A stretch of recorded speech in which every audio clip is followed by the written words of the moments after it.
ஸ்ரீ குருப்யோ நமக. குருர் பிரம்மா குருர் விஷ்ணுர் குருர் தேவோ மகேஸ்வரக குரு சாட்சாத் பரம் பிரம்ம தஸ்மை ஸ்ரீ குரவே நமக. சதாசிவசமாரம்பாம் சங்கராச்சாரிய மத்தியமாம் அஸ்மதாச்சாரிய பர்யந்தாம் வந்தே குரு பரம்பராம். குரவே சர்வலோகானாம் விஷஜே பவரோகிணாம் நிதயே சர்வவித்யானாம் தட்சிணாமூர்த்தயே நமக. ஸ்ருதிஸ்மிருதிபுராணானாம் ஆலயம் கருணாலயம் நமாமி பகவத்பாதம் சங்கரம் லோகசங்கரம். சதாத்மத்யானநிரதம் விஷயேபிய பராங்முகம் நௌமி சாஸ்திரேஷு நிஷ்ணாதம் சந்திரசேகர பாரதீம். விவேகினம் மகாபிரக்யம் தைரியௌதாரிய க்ஷமாநிதிம் சதா அபிநவபூர்வம் தம் வித்யாதீர்த்தகுரும் பஜே. பாரதி கருணாபாத்திரம் பாரதி பதபூஷணம் பாரதி பதபாரூடம் பாரதி தீர்த்தமாஸ்ரயே.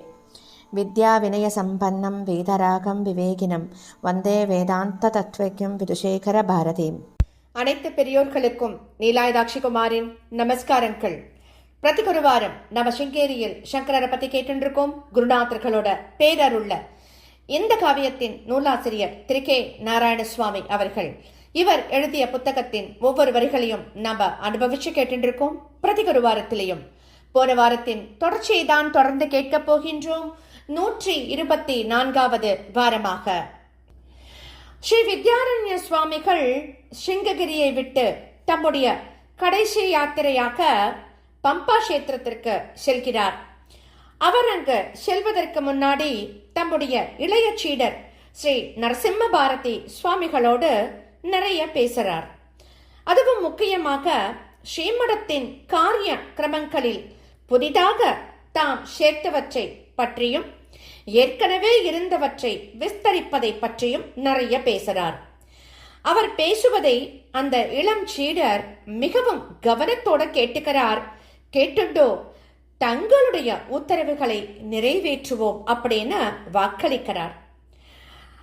அப்போ மறுபடியும் ஸ்ரீ வித்யாரண்ய சுவாமிகள் சொல்றார், சுவாமிகளே, இந்த மடமும் அதன் நிர்வாகமும் என் குருநாதரின் பெயரில்தான் இதுவரை இயங்கி வந்துருக்கு. அது அப்படியே தொடரணும்.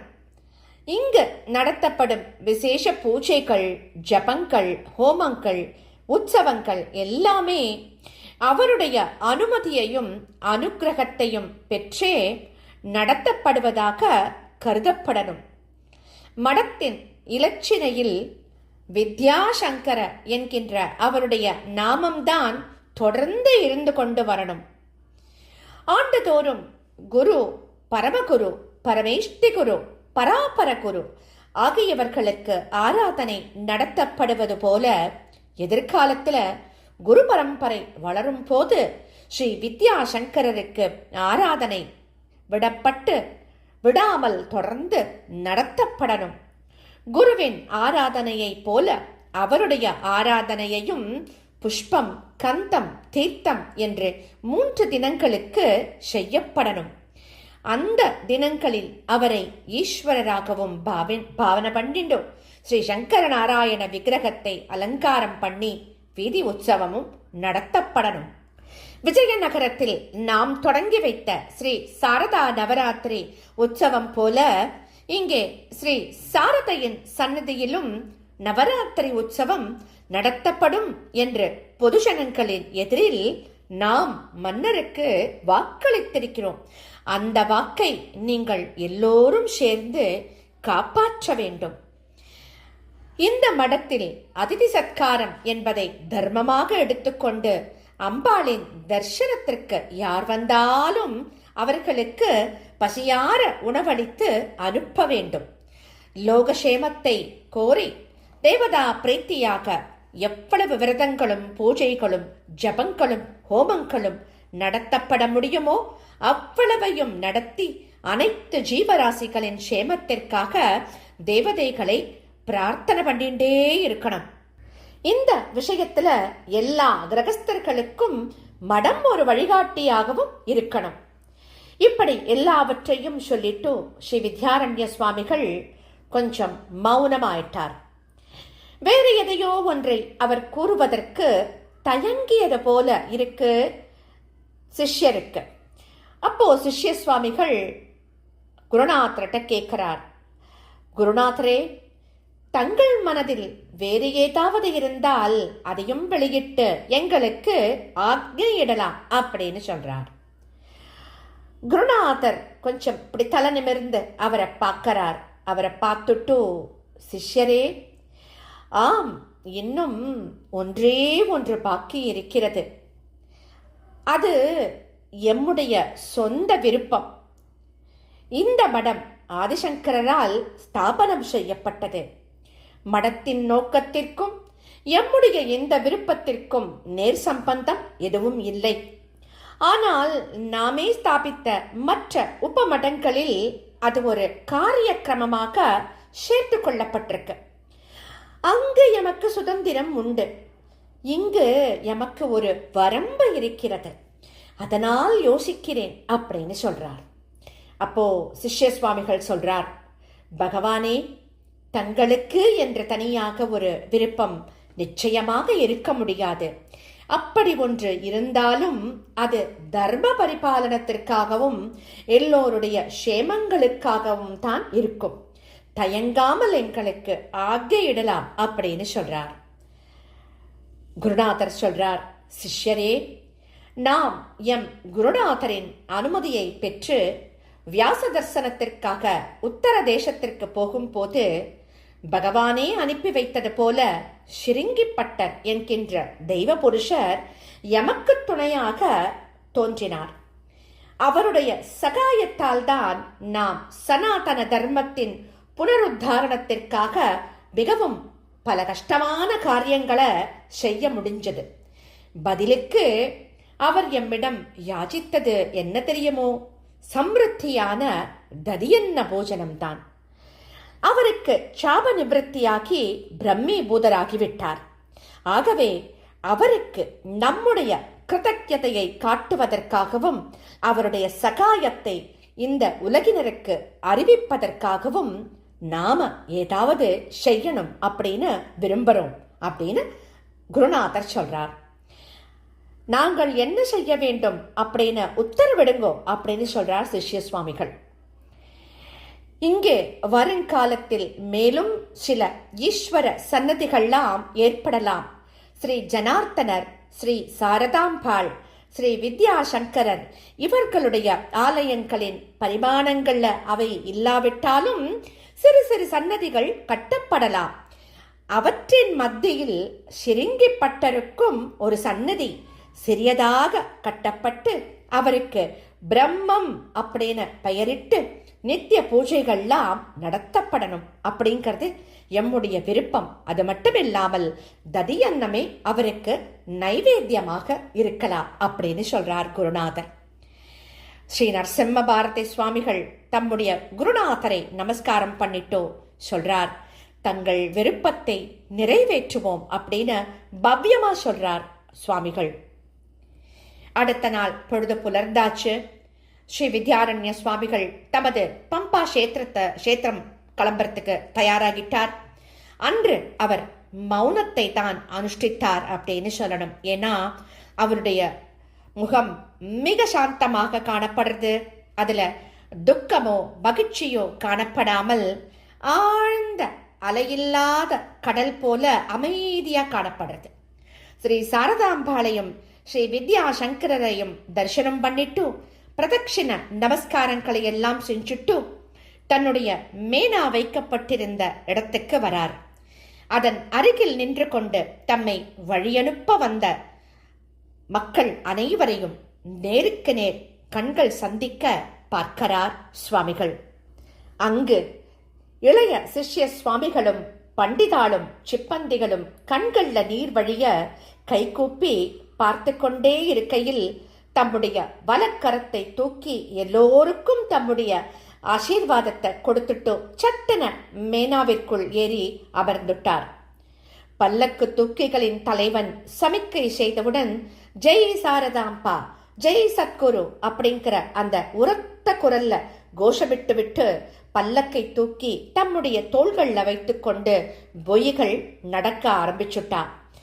மடத்தின் வளாகத்தை தாண்டியவுடன் அவர்களுடைய நடை நடையாக இல்லாம சிறு ஓட்டமாக மாறிடுத்து. அவர்களின் ஜெயகோஷங்களின் ஒலி கொஞ்சம் கொஞ்சமா மறைஞ்சுண்டே வருது. மடத்தில் குழுமியிருந்தவர்கள் கலைந்து தம் தம் பணிகளை தொடர்வதற்காக செல்ல ஆரம்பித்த போது ஸ்ரீ நரசிம்ம பாரதி சுவாமிகள் பிரம பிடிச்சவர் போல அங்கேயே நின்னுட்டார். அவருடைய ஹிருதயம் அப்படியே நின்று விட்டது போல அவருக்கு தோணுகிறது. கை கால்லாம் தொஞ்சு போக தம்முடைய பலத்தையெல்லாம் இழந்து விட்டது போல காணப்படுறார். சிறிது சிறிதாக தேக உணர்வு திரும்பி மூளை சிந்திக்க தொடங்கிய போது, ஆஹா, நம்முடைய குருநாதர் எவ்வளவு உயர்ந்த வைராக்கிய புருஷன், அவரை போல் நாமும் அந்த நிலையை அடைய வேண்டும் அப்படின்னு நினைக்கிறார். கூடவே வேறோர் எண்ணமும் கேள்விக்குறியாக அவருடைய மனசுல எழறது.